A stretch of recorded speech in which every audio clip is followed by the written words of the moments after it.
छाया ने लिखा है, प्रणाम अनंत श्री, स्वयं से प्रेम करना यानी एग्जैक्टली क्या होता है? अपने को जैसे हैं वैसे स्वीकार करना। कहा गया है कि जो खुद से प्रेम करता है वही दूसरों को प्रेम कर पाता है। कृपया कुछ कहें। छाया, प्रेम की बात आती है तो स्वभावतः उसमें काव्य आ जाता है। प्रेम अपने में काव्यात्मक गुणवत्ता लिए हुए है। तो प्रेम के संबंध में जब बातें हमको कही जाती हैं तो उनमें एक काव्यात्मकता आती ही है। और प्रेम जब हमारे जीवन में आता है तो वो भी एक काव्यात्मकता लेकर आता है, एक लय लेकर आता है, एक रिद्म लेकर आता है। स्वयं से प्रेम करना, तो एक उत्तर तो बिल्कुल स्पष्ट लिख ही दिया है प्रश्न में कि अपने को जैसे हैं वैसा स्वीकार करना। निश्चित, अब हम जैसे हैं उसका पूरा स्वीकार, कोई रद्दोबदल नहीं। कितने लोग ऐसा करते हैं? और फिर इसका सचमुच में मतलब क्या है अपने को जैसा है वैसा स्वीकार करना? कुछ लोग इसको इतनी दूर तक खींच ले जाते हैं कि जैसे हैं वैसा ही स्वीकार करेंगे। सुबह उठे थे, मुंह धुला नहीं था, बाल चिड़िया के घोंसले की तरह हमारे बने हुए थे, कपड़े हमारे मैले कुचैले, और सब ऐसे ही हमने कहा। और किसी ने कहा कि भाई नहाया नहीं तुमने, बाल बाल नहीं ठीक है? कि नहीं, मैं जैसा हूं वैसा ही स्वीकार करता हूं अपने आप को। लेकिन अस्तित्व ने तुम्हें बुद्धि, सृजनात्मकता, बहुत कुछ चीज़ें दी हैं, तो हम उनका भी उपयोग करते हैं। हम अपने शरीर के ऊपर भी काम करते कि नहीं करते हैं? शरीर को सुंदर बनाते हैं, व्यायाम करते हैं, अच्छा भोजन देते हैं। अब कोई बैठकर बस खाए जा रहा है, शरीर अदरक की तरह फैल रहा है, और वो कहे कि भाई समस्या क्या है अदरक की तरह फैलने में? हम जैसे हैं वैसा स्वीकार करते हैं अपने आप को, हम अपने आप से प्रेम करते हैं। हाँ ठीक है, वो प्रेम कर सकता है, अदरक जैसा होकर भी अपने से प्रेम कर सकता है कोई, बेशक उसमें कोई दुविधा नहीं है। लेकिन इसमें कहीं पर ऐसा नहीं है स्वयं से प्रेम करने में कि स्वयं का परिमार्जन, स्वयं का विकास, स्वयं को ठीक से रखना उसमें नहीं आता है।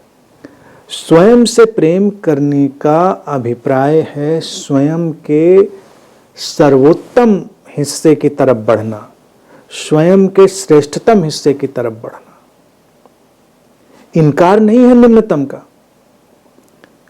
क्योंकि हम धूल धूसरित हैं और वह धूल धूसरित व्यक्ति ही स्नान करके आता है और अपने को ठीक करता है।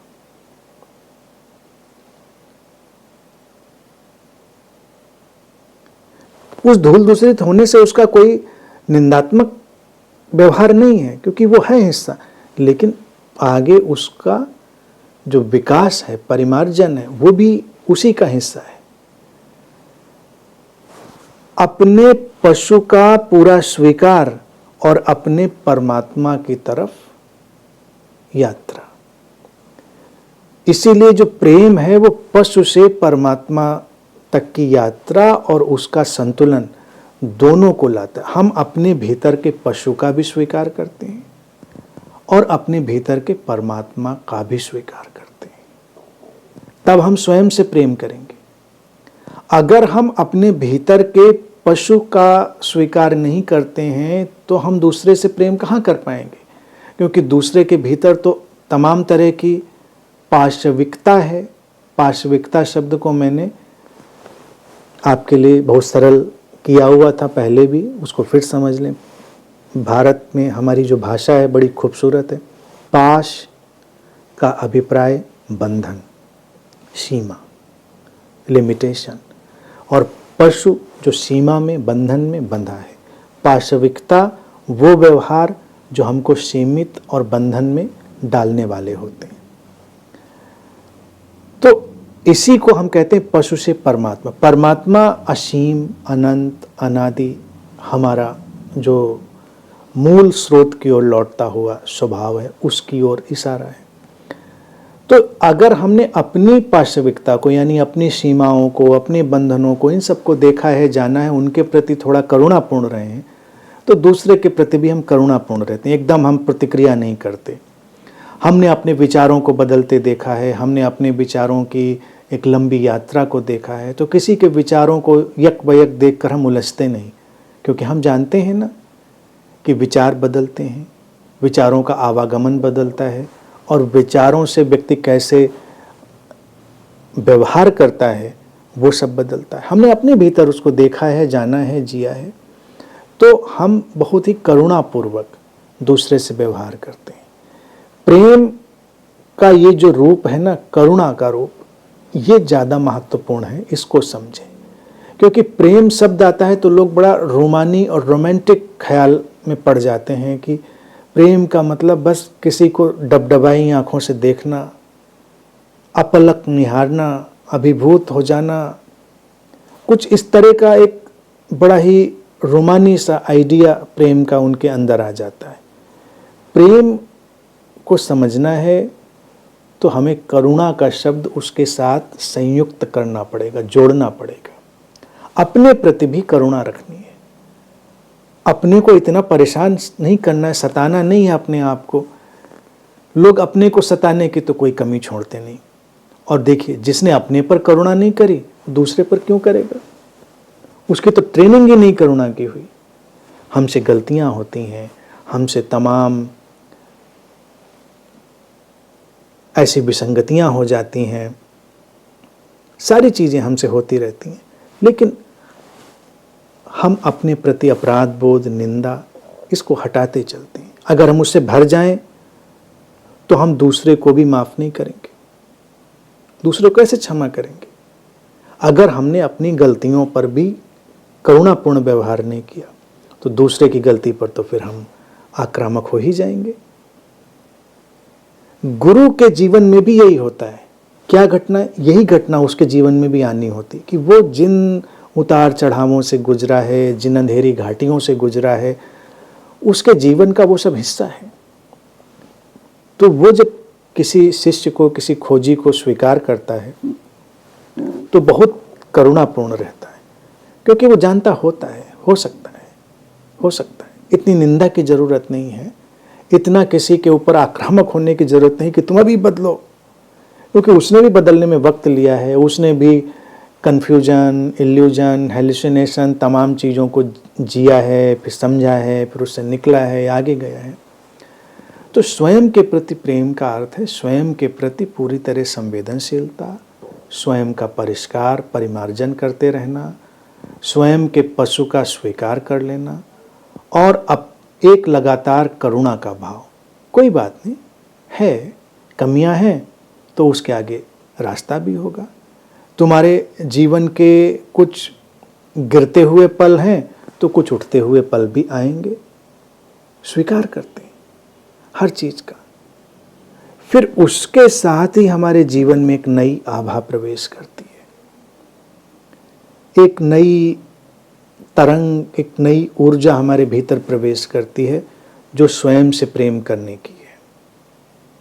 इसीलिए स्वयं से प्रेमपूर्ण व्यक्ति के आसपास एक बहुत ग्रेस होती है, बहुत प्रसाद होता है, जो हमको एक गहरी प्रशांति की तरह दिखता है, जैसे उसके आसपास कोई रस बह रहा हो।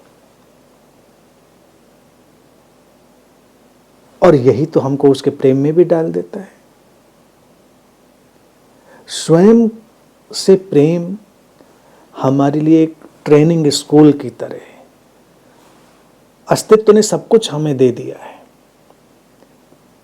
हम अगर अपने जीवन पर पूरा दृष्टिपात करेंगे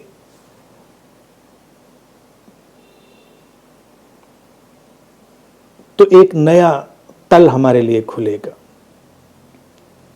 जैसे हमारे अंदर बदलाव हो रहे हैं, ऐसे ही दूसरे के अंदर भी बदलाव हो रहे हैं। आज हम बदल चुके हैं और दूसरा बदल रहा है। इन दोनों के बीच तारतम्य कभी कभी नहीं बैठता, वही अड़चन आती है। वो अड़चन ना आए इसीलिए इसको इस तरह से देखना है और हमेशा एक विकसित होती हुई यात्रा का स्वागत करें। इसीलिए मैंने उसको बहुत संक्षेप में कह दिया कि पशु से परमात्मा। सीमाएं हैं, बंधन हैं, उसमें हर कोई जीता है, उसका तो स्वीकार करना ही है, समझना भी है उनको, और उनसे आगे का रास्ता भी खुला है, उनसे आगे की तरफ भी हमारे लिए सारे रास्ते खुले हैं। तो वो सारी चीज़ें हमको बहुत ही संतुलित बनाएंगी। स्वयं से प्रेम, इसका परिणाम क्या होगा? हमारा जीवन अभूतपूर्व संतुलन में आ जाएगा, और ये संतुलन हमारे कार्य व्यवहार में दिखेगा, यहाँ तक कि उठने बैठने चलने में भी दिखने लगता है। इसी को हम प्रसादपूर्ण उठना बैठना कहते हैं। दूसरे के प्रति जाएगा तब भी वो वही वैसा ही दिखेगा। तो ये अभूतपूर्व संतुलन आएगा जीवन में। ये हमारी उस स्वयं से प्रेम की अभिव्यक्ति होगी। जीवन में जब भी किसी के असंतुलन है तो उसने अपनी उस व्यापकता को इनकार कर दिया है और संघर्ष में पड़ गया है। संघर्ष में नहीं पड़ना है। संघर्ष हमेशा सकारात्मक की तरफ ले जाने का एक जरिया है, मार्ग है। जैसे हम इस समय बैठे हैं तो हमारे शरीर में क्या है, इसको देखें। शरीर अपने में परिपूर्ण प्रेम में है, और शरीर कभी प्रेम की घोषणा नहीं करता। वो चिल्ला चिल्ला के नहीं बता रहा कि हमें प्रेम है। ये गुत्थी तो मन के तल पर उलझती है ना। शरीर की एक एक कोशिका अपने काम में पूरी तरह निष्णात है, तत्पर है, और पूरी तरह अभूतपूर्व ढंग से काम कर रही है। अपने बगल की कोशिका के साथ, सेल के साथ उसका जो रिश्ता है वो पूरा गहरा है, कोई उसमें अड़चन नहीं है। दोनों एक दूसरे को संभाल रहे हैं, सब एक ऑर्गेनिक यूनिटी में चल रहा है। अच्छा और बुरा उसका कोई विभाजन नहीं है, कम और ज़्यादा का कोई वहाँ पर विभाजन नहीं है। संघर्ष है।